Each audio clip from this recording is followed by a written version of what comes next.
Bonjour à toutes, bonjour à tous. Je suis psychologue cogniticien, je ne sais pas si ça parle à beaucoup d'entre vous. Oui. Est-ce que vous pourriez définir ce qu'est la psycho?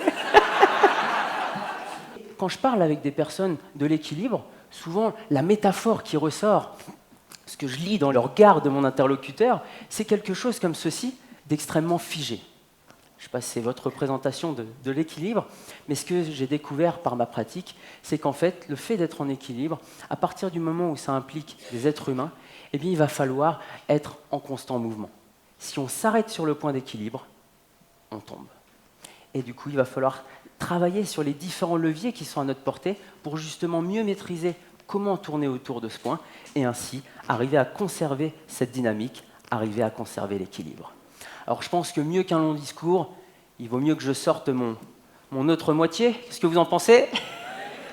Allez, c'est parti. Concentration.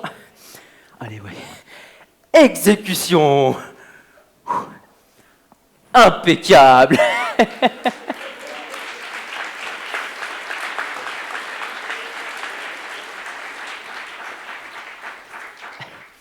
Et donc au championnat du monde, on n'attend pas que le dernier tombe, ça pourrait durer trop longtemps.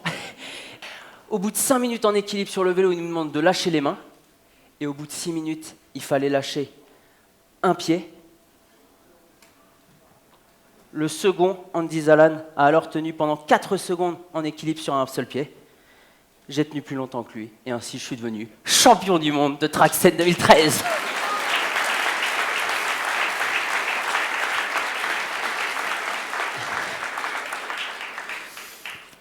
Alors là, vous pouvez vous demander, mais à quoi ça sert tout ça?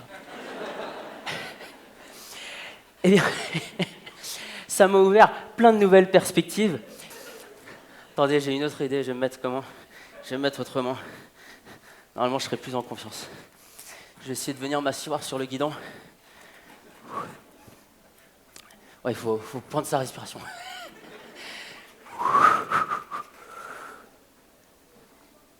Ah, ça part bien. Ah, je pense que ce sera plus confortable. Yeah!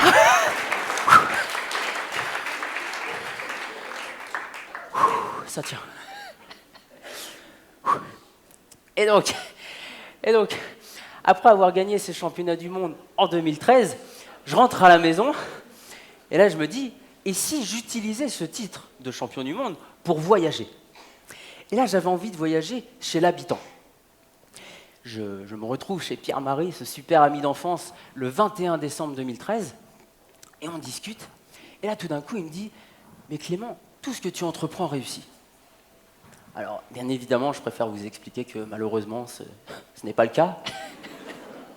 Mais je vais quand même avoir cette phrase qui va trotter dans ma tête quelques jours. Et le soir du réveillon de Noël, après cet habituel dîner en famille, eh bien, je vais me retrouver face à mon ordinateur. Le soir, tard, je vais me faire une sorte d'auto-brainstorming. Et là, à un moment, je me dis « Eureka !» Ça y est, je sais comment je vais voyager chez l'habitant. Je vais sonner chaque soir mon vélo sur l'épaule et je vais offrir un spectacle aux gens qui m'hébergeront. 2 mois plus tard, je vais prendre la route de la Norvège et en fait, je vais traverser 15 pays et ainsi dormir plus de 40 nuits chez l'habitant dans ces différents pays. Et donc, ça va fonctionner.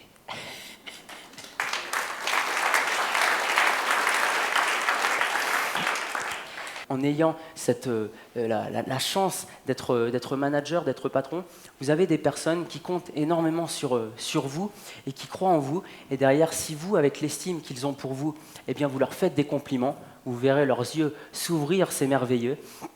De simples mots peuvent avoir des effets absolument incommensurables. Donc pensez-y, pensez à complimenter vos collaborateurs. Donnez du sens. Discuter, effectivement, on a tendance à se dire le temps de prendre du sens, ça ne sert à rien, c'est bon, ils le savent pourquoi ils travaillent, etc. Eh bien, on sait aujourd'hui que le simple fait de prendre quelques instants pour donner du sens auprès de nos collaborateurs, eh bien, ça va faire qu'au moment où il aura une difficulté, au moment où il aura une question, eh bien, peut-être qu'il aura la réponse en lui. Alors que si on n'a pas pris le temps de donner le sens, eh bien derrière, il va se dire oui, mais il va peut-être y avoir telle ou telle situation, je ne sais pas. Il va devoir revenir vers vous, il va vous déranger, vous allez perdre le fil de ce que vous faisiez, etc. Et au final, tout le monde va perdre du temps. Donc c'est très important, pendant qu'on fait passer les consignes, de vraiment s'arrêter sur le sens des choses pour que derrière, chacun puisse connaître par cœur sa mission et ainsi filer droit vers ses objectifs. Et je pense aussi que c'est très important d'être pionnier, de chercher à innover dans nos domaines. Et si j'ai un mot à vous dire sur ce point, c'est l'importance de discuter, d'échanger avec des gens qui ne sont absolument pas de notre domaine pour arriver à innover. J'ai envie de dire que le meilleur exemple pour illustrer cette image, c'est le magnifique voyage de Bertrand Piccard en ballon, en dirigeable. Pour arriver à financer son dirigeable, il a essayé de se faire financer par l'industrie aéronautique, ça semblait un petit peu logique. Ensuite, il est allé voir, quand il s'est fait refuser par tout le monde, il est allé voir des spécialistes de l'énergie, et là pareil, il n'a jamais trouvé de personne pour le suivre, et au final, c'est un fabricant de bateaux suisse, aller chercher le problème, et derrière, c'est un fabricant de bateaux suisse qui lui a permis de réaliser l'impossible, et ainsi de réaliser son tour du monde en dirigeable. Donc cela montre à quel point, quand on veut innover, il ne faut peut-être pas aller chercher là où le bon sens nous emmènerait, mais plutôt là où les chemins impossibles nous diraient de ne pas nous diriger.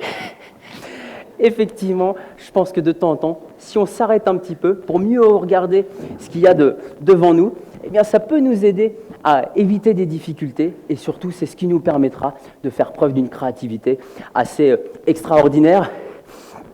On approche de la conclusion de mon propos. Le 16 juillet dernier, pendant le Tour de France, à Albi, pour la première journée de repos du Tour de France, j'ai tenté de battre le record du monde d'endurance en équilibre sur mon vélo. J'avais tenu pendant 15h27 il y a 2 ans. Et en fait, pour le Tour de France, j'ai tenté symboliquement de tenir 24 heures en équilibre sur mon vélo. Donc je suis monté au moment où les coureurs ont passé la ligne d'arrivée le 15 juillet. Ça, c'était après 17 heures en équilibre sur le vélo. Ça, c'était après 23h59. Et j'ai tenu 24 heures en équilibre sur mon vélo.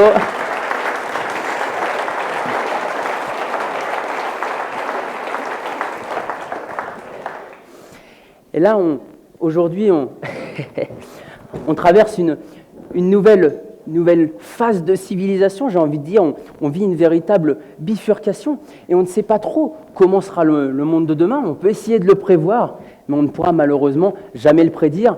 Et ce que je peux vous dire, c'est qu'avant ce record que j'ai énormément préparé, eh bien, j'avais préparé énormément de choses, mais derrière, eh bien, j'ai quand même eu des surprises. Et la plus importante, celle que j'aimerais vous partager ici, c'est que souvent on a comme représentation, quand on part avant ce type de projet, qu'on va partir avec une certaine énergie, et puis que plus le temps va passer pendant les 24 heures, moins on aura d'énergie, et puis à un moment on va tomber. Eh bien, ce que j'ai découvert, c'est que ce n'est pas du tout comme ça que ça fonctionne. On va commencer avec une certaine énergie, on va en perdre, puis on va retrouver le sourire, ça va repartir, puis de temps en temps, on a nos hormones qui vont nous appeler pour dormir, on va chuter, de temps en temps, on va avoir des gros points bas, puis ça va repartir, puis il y a quelqu'un, un ami qui va venir nous parler, nous voir, on va avoir un nouveau cycle positif. Et en fait, on ne sait jamais où ça s'arrête à partir du moment où on persévère. Donc face au monde qui est en train de se dessiner et au rôle qu'on a à jouer pour justement dessiner le monde à l'image qu'on souhaiterait qu'il soit, eh bien je pense que c'est très important d'avoir conscience que les limites que l'on s'impose, que les limites que l'on se fixe sont uniquement des limites liées à nos croyances et qu'en fait nos réelles limites sont souvent nettement plus loin que celles qu'on imagine. On a tous des capacités extraordinaires, maintenant c'est à nous de les réveiller et pour cela, il suffit juste d'y croire, de persévérer et d'écouter les gens qui croient en nous. Merci beaucoup.